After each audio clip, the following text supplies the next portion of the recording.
Station number 2, the fall. Read. The fall, O God, the fall of man. The fruit is found in every eye and every hand. Gungor. For all have sinned and fall short of the glory of God. Romans 6:23. Reflect. Everything is broken now. How do you see brokenness in the world, in your life situations, and in your own heart? Action. Pick up a stone and carry it with you for the duration of your journey to the cross as a representation of your sin.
Station number 5, Condemned by Pilate, Part 1. Close the door.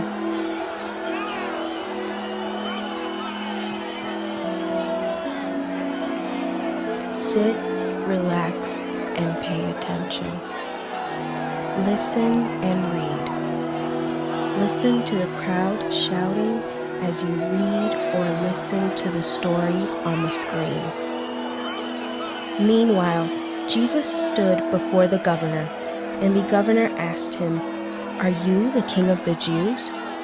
"You have said so," Jesus replied. When he was accused by the chief priests and the elders, he gave no answer. Then Pilate asked him, "Don't you hear the testimony they are bringing against you?" But Jesus made no reply. not even to a single charge, to the great amazement of the governor. Now it was the governor's custom at the festival to release a prisoner chosen by the crowd. At that time, they had a well-known prisoner whose name was Jesus Barabbas. So when the crowd had gathered, Pilate asked them, "Which one do you want me to release to you, Jesus Barabbas or Jesus who is called the Messiah?" For he knew it was out of self-interest that they had handed Jesus over to him. While Pilate was sitting on the judge's seat, his wife sent him this message: "Don't have anything to do with that innocent man, for I have suffered a great deal today in a dream because of him." But the chief priests and the elders persuaded the crowd to ask for Barabbas and to have Jesus executed. "Which of the two do you want me to release to you?" asked the governor. "Barabbas," they answered. "What shall I do then with Jesus who is called the Messiah?" Pilate asked. They all answered, "Crucify him." "Why? What crime has he committed?" asked Pilate. But they shouted all the louder, "Crucify him." When Pilate saw that he was getting nowhere, but that instead an uproar was starting, he took water and washed his hands in front of the crowd. "I am innocent of this man's blood," he said. "It is your responsibility." All the people answered, "His blood is on us and our children." Then he released Barabbas to them. But then he had Jesus flogged and handed him over to be crucified. Matthew 27, verses 11 to 26.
Station number 11, letting go.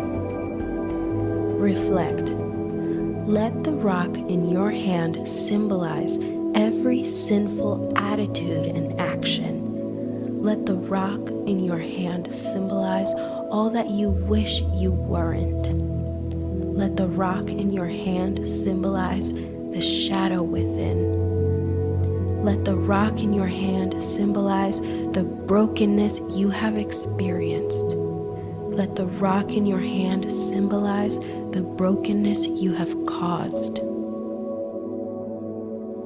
Action. Go to the well and drop the rock in, and let your sin die with Christ.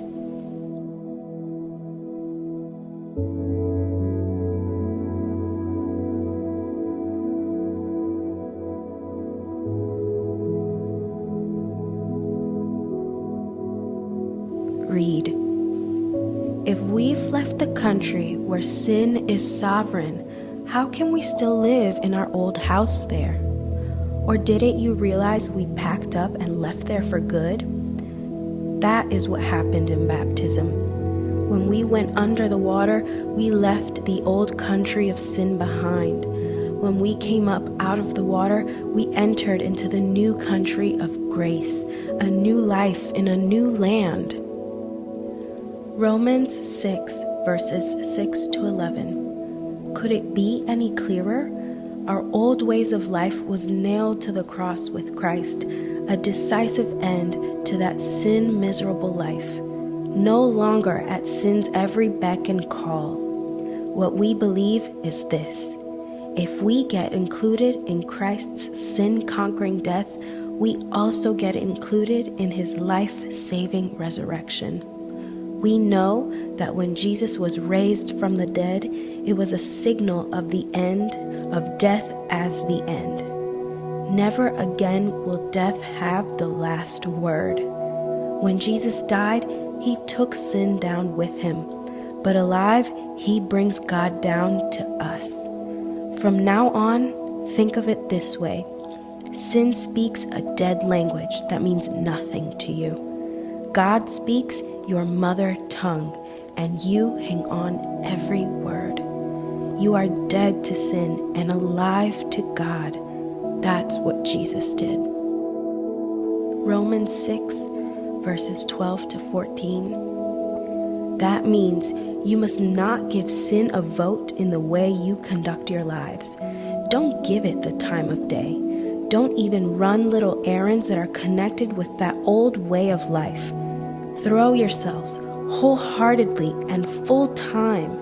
Remember, you've been raised from the dead into God's way of doing things. Sin can't tell you how to live. After all, you're not living under that old tyranny any longer. You're living in the freedom of God.